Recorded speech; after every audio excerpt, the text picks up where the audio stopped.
சரி. வெளியே போன மனுஷன் வீடு திரும்ப வைக்கவே இல்லை. அதான் தெரியல. சரி சரி. நெருப்பு செலவு கொள்ளாத.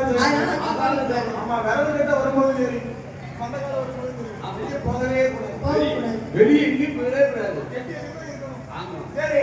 அப்படி கண்ண கண்ட சவனத்தை எல்லாம் காலாளரை விட்டு மன்னனா தவம் இருக்க வேண்டும் என்று சொல்லி இங்கே வருகிறாரா? ஏக்கமாக வருகின்றார். 7